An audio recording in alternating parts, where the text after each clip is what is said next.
नमस्कार, first India news में आपका स्वागत है। खबरों के साथ मैं पूजा सैनी। चलिए शुरू करते हैं खबरें ग्राम पंचायतों की। टोंक के उनियारे में बिजली कटौती से पलाई के उपभोक्ता परेशान है और हर 2 घंटे बाद बिजली की कटौती हो रही है। वहीं बिजली निगम के अधिकारियों को अवगत कराने के बाद भी समस्या का समाधान नहीं हो रहा। जैसलमेर के पोखरण में जुआरियों पर रामजरा पुलिस ने कार्रवाई करते हुए 46,000 रुपये बरामद कर 4 जुआरियों को दबोचा। चूरू के रतनगढ़ में पैतृक मकान से खजाना निकालने के नाम पर 1.25 करोड़ रुपए ठगी का मामला सामने आया, जिसके बाद रतनगढ़ थाने में मामला दर्ज करा गया और पुलिस आरोपियों से पूछताछ में जुटी है। भरतपुर के कामा विद्यालय में अध्यापक नियमित तौर पर नहीं पहुंचते, जिससे छात्रों की पढ़ाई नहीं हो रही है। वहीं अधिकारी पूरे मामले में ध्यान नहीं दे रहे हैं।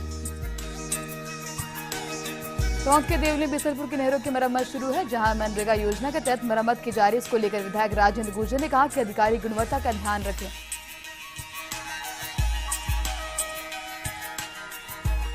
झुंझुनू के नवलगढ़ ग्राम पंचायत राणासर के मुख्य चौक में खड़ी पानी की टंकी जर्जर हो चुकी है, जो कभी भी गिर सकती है।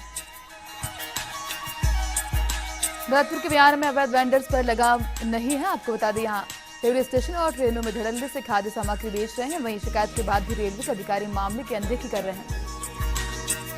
अजमेर के केगड़ में विवाहिता की और युवक को शादी का झांसा देकर रुपये हड़पने के मामले में अपर मुख्य न्यायिक मजिस्ट्रेट प्रथम ने केगड़ी थाना पुलिस को विवाहिता के खिलाफ मुकदमा दर्ज कर जांच करने के आदेश दिए हैं।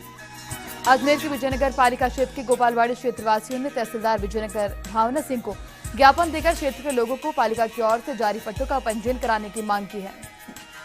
अजमेर के भिनाई कस्बे के आशा सहयोगिनियों ने स्वच्छ भारत मिशन में शौचालय निर्माण की तेज राशि दिलाने की मांग को लेकर एक ज्ञापन अतिरिक्त जिला कलेक्टर को भेजा।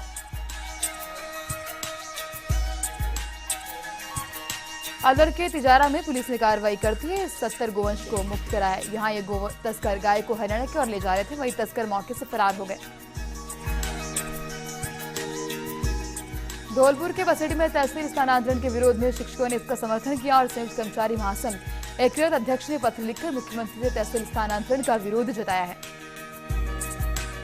जालोर के आहोर में अकबरी ग्राम पंचायत मुख्यालय पर ग्राम पंचायत के अंधी की उदासीनता से स्वच्छ अभियान दम तोड़ता नजर आ रहा है।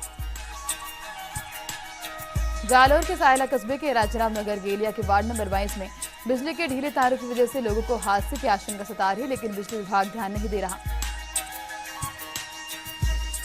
जालोर के जसवंतपुरा क्षेत्र में होटलों ढाबों पर अवैध शराब समेत जुए का कारोबार फल फूल रहा है, लेकिन शिकायत के बाद भी पुलिस और प्रशासन ने मौन धारण किए हैं।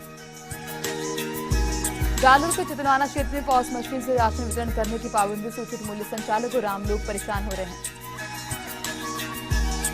सरहदी क्षेत्र में नेटवर्क नहीं मिलने से पोस्ट मशीन कार्य नहीं करे, जिससे लोगों को राशन के लिए घंटों इंतजार करना पड़ता है।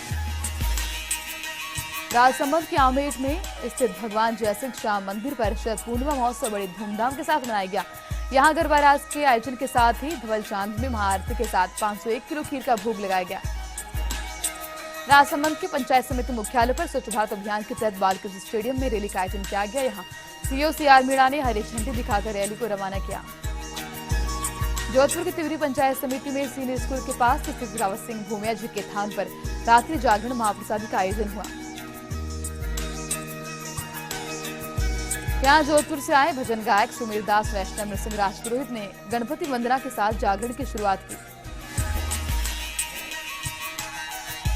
टोंक के मालपुरा में सोने की कथित खान पर पुलिस का पहरा है। 4 दिनों से लोग खुदाई कर रहे हैं, वहीं प्रशासन ने महज इसे अफवाह बताया है।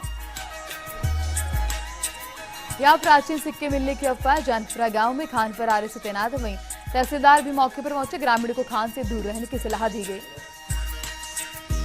जोधपुर की लूणी पंचायत समिति में विष्णावास स्थित सरकारी स्कूल में 2 दिवसीय राजस्थान राज्य भारत स्काउट गाइड शिविर स्थानीय संघ लोहावट की ओर से आयोजित किया गया। यहाँ वार्षिक अधिवेशन के दूसरे दिन समापन समारोह के मुख्य अतिथि मानसिक प्रधानाचार्य डीलाना ने कहा कि शिक्षा के साथ शैक्षणिक गतिविधियों से विद्यार्थियों का सर्वांगीण विकास होता है। जोधपुर की बिलाड़ा पंचायत समिति में जोधपुर जाने वाली स्टेट हाईवे सड़क पूरी तरीके से उधड़ गई है। इसके चलते यहाँ कभी भी हादसा होने की संभावना बनी रहती है, लेकिन सार्वजनिक निर्माण विभाग इस ओर को ध्यान ही नहीं दे रहा है। इसके चलते वाहन चालकों को काफी परेशानी का सामना करना पड़ रहा है।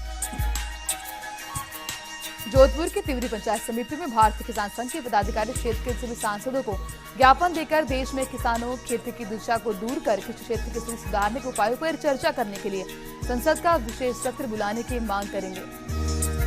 जहां राजनीतिक पार्टियां सांसद अपने राजनीतिक मतभेद भुलाकर देश के किसानों और खेती की समृद्धि के लिए रोड मैप तैयार करेंगे।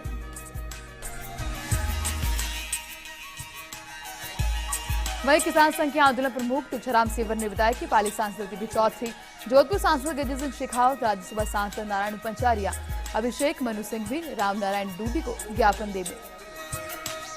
जोधपुर के ओसिया में मारवाड़ समापन सम्मान आपको बता दें कार्यक्रम हुआ। यहाँ रेतीले धोरों की तलहटी परिषद पूर्णिमा के ध्वज चांद्र में आयोजित हुआ। चित्तौड़गढ़ के भोपाल सागर में विकास अधिकारी संदेश पाराशर ने कार्यभार संभालते सभागार भवन में सचिव, सहायक सचिवों की मीटिंग ली और सही और सटीक कार्य करने का आदेश दिए। साथ ही मनरेगा में मजदूर का आधार कार्ड नंबर, बैंक खाता नंबर और फॉर्म भरकर 30 अक्टूबर तक फॉर्म तैयार करने का, मनरेगा आवासीय अधूरे कार्य को जल्दी पूर्ण करवाने का भी आदेश दिया गया। झालावाड़ जिले के खानपुर थाना क्षेत्र के पनवाड़ कस्बे में ससुराल से अपनी बेटी को लेने गई परिजनों पर बेटी के ससुराल पक्ष के लोगों ने धारदार हथियार से जानलेवा हमला कर दिया, जिससे बेटी समेत 7 लोग गंभीर घायल हो गए। घायलों में 3 की हालत गंभीर बनी। शमा ने अपने पति पर मारपीट का आरोप लगाया है। अलवर में राजगढ़ थाना क्षेत्र के बिरेर गांव में खुले बोरवेल में फंसी 6 साल की मासूम कोमल मीना को छठे दिन जयपुर से पाइलिंग मशीन की मदद से यहां निकालने की मशक्कत लगातार जारी है।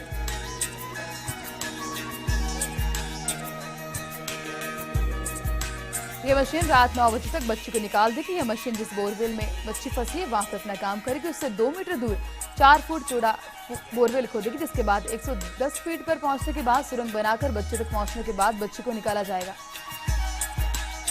अभी तक बोरवेल के पास एलएनटी और पॉकनेट मशीन से खुदाई की जा रही थी, जिससे करीब 50 फीट बोरवेल के बराबर में खुदाई की जा चुकी है।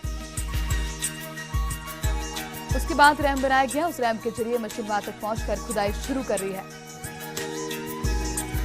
बाड़मेर जिले के सिंदरी थाना क्षेत्र में मेगा हाईवे पर 2 ट्रकों की आमने सामने की भिड़ंत में दोनों ट्रक चालक जिंदा जल गए।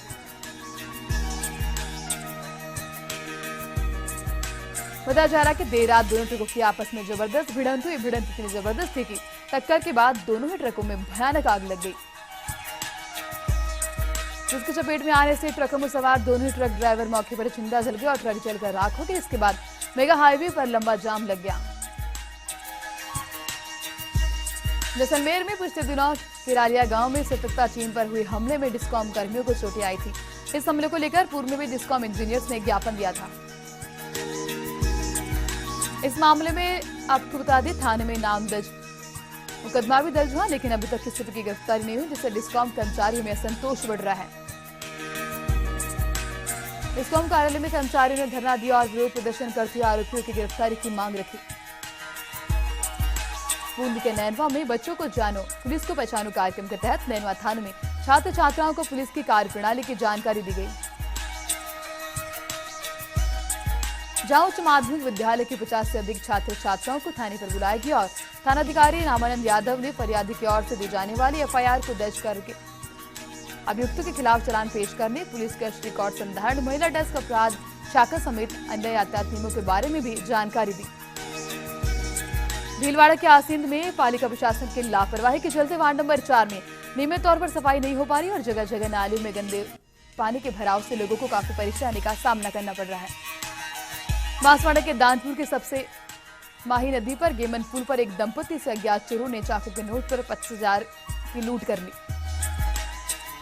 डूंगरपुर के जोधपुर में पारडी गुजरेश्वर में बाजार बंद रहे। पूर्णिमा का पूर्व निर्धारित कार्यक्रम के तहत बाजार बंद रहने से कस्बों में सन्नाटा पसरा रहा है। यहाँ के व्यापारी संघ की ओर से हर पूर्णिमा को बाजार बंद रखे जाते हैं।